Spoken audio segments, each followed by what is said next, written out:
수도권과 충청권을 잇는 GTX-C 노선 연장 사업이 구체화되고 있는데요. 이 문제 대전연구원 이재영 선임연구위원과 짚어보겠습니다. 자, 박사님 어서 오십시오. 예, 안녕하십니까. 우선 GTX-C 노선 연장은 기존 본선과 달리 이제 자치단체가 주도해서 하는 사업이잖아요. 네네. 본선 사업하고 연장 사업은 어떤 차이가 좀 있는 걸까요? 예, GTX-C 본선 사업 같은 경우에는 국가재정법에 따라서 시행되는 사업이고요. 네. 요 GTX-C 연장 사업 같은 경우는 지방재정법에 따라서 시행되는 사업이라서 평가 절차가 조금 다릅니다. 네. 국가재정법 같은 경우에는 민간 투자 적격성 평가를 통해서 사업이 결정되는 게 맞는데요.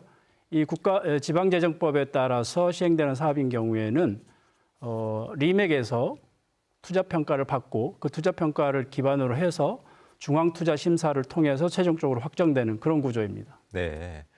그런데 이제 앞선 리포트에서도 보셨지만 비용 대비 편익, 이제 BC가 그 기준치에 좀 미치지 못했어요. 네. 그런데 이 정도면 그래도 이제 다른 광역교통 사업과 비교해서는 높게 나온 곳이다. 이런 평가도 있어요. 그럼 이게 사업 추진에는 큰 변수는 안 될까요? 앞서 말씀드린 대로 국가재정법에서는 경제성 분석이 크게 작용을 하지만 지방재정법으로 시행되는 본사업 같은 경우에는 경제성 분석보다는 네. 재정 구조에 영향을 많이 받습니다. 특히 이번에 경제성 분석 결과가 0.88로 나왔다는 것은 광역철도 사업에서는 상당히 높은 점수이고요. 아, 그런가요? 그렇습니다. 예를 들면 얼마 전에 기본계획이 확정된 호남선 고속화 사업 같은 경우에는 BC가 0.61이었고요. 부산, 양산, 울산을 연결하는 광역철도 사업 같은 경우는 BC가 0.5인데 최종적으로 추진이 확정이 됐거든요. 따라서 본 사업의 0.88의 BC는 그렇게 나쁜 점수는 아니라고 봅니다. 그렇다면 일부에서 이제 사업에 좀 제동이 걸렸다 아니면 난관에 부딪혔다 이런 평가도 좀 있는데 그건 좀 과한 표현이라고 좀 봐도 되겠네요. 예, 제가 보기에는 정상적으로 추진되고 있다라고 보여지고요. 네. 예, 앞으로 중앙투자심사를 통해서 충실하게 어필을 하면 가능성이 있다라고 보여집니다. 그렇다면 한 가지 궁금한 게 천안과 아산하면 이제 인구도 빠르게 늘고 있고요. 네. 또 산업단지도 그렇게 들어오고 있는데 이 정도면 수요는 충분하다. 저희는 이제 그런 생각을 하고 있단 말이에요. 예, 예. 그런데도 불구하고 비용 대비 편익은 왜 기준치 밑으로 나온 걸까요? 천안, 아산의 산업단지가 집중이 돼 있어서 상당히 수요가 높은 건 사실입니다만은 인구 밀도가 높은 수도권에 비하면 상대적으로 적습니다. 따라서 경제성에 좀 영향을 미쳤을 가능성이 크고요. 네. 그 외에도 건설 비용이라든가 운영 비용 문제가 있습니다. 예를 들면 역사를 몇 개 만들 것인가, 네. 모든 역에 정차할 것인가라는 것들의 문제가 어떻게 계획을 짜느냐에 따라서 비용에 영향을 미치는 것이기 때문에 그런 것들이 종합적으로 경제성에 영향을 미쳤을 가능성이 높습니다.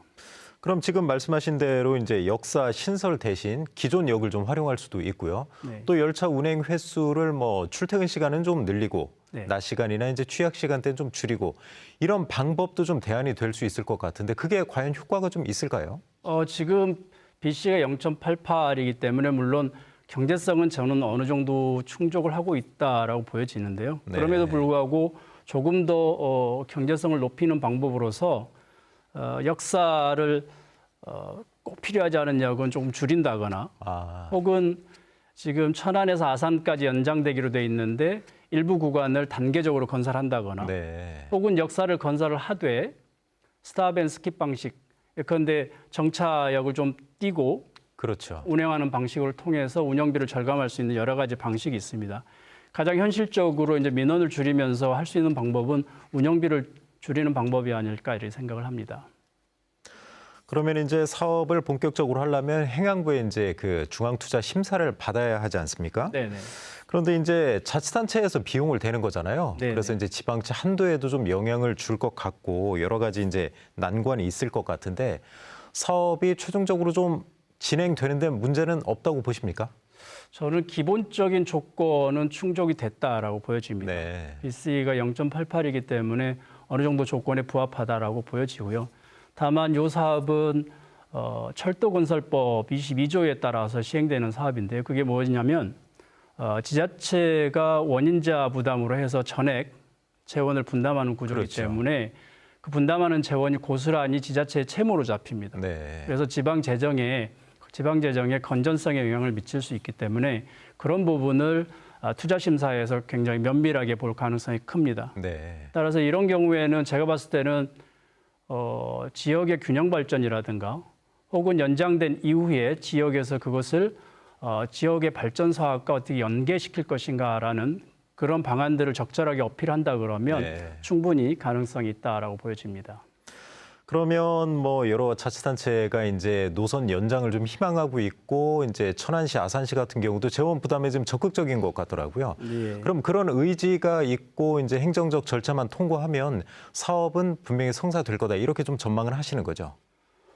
제가 뭐 된다 안 된다 이렇게 전망하는 것은 조금 앞서 나가는 부분이 없지 않지만 기본적으로 경제성은 충족을 했다라는 부분이고 다른 부분들 그러니까 재정 구조에 큰 악영향을 미치지 않는다는 부분을 잘 어필하시고 또한 그 사업이 연장됐을 때 지역 균형 성장으로 연계될 수 있도록 연계 사업 방안을 잘 마련한다 그러면 중앙투자심사 같은 경우에도 무난하지 않을까 이런 생각을 합니다. 네, 박사님 오늘 말씀 여기까지 듣겠습니다. 감사합니다. 감사합니다.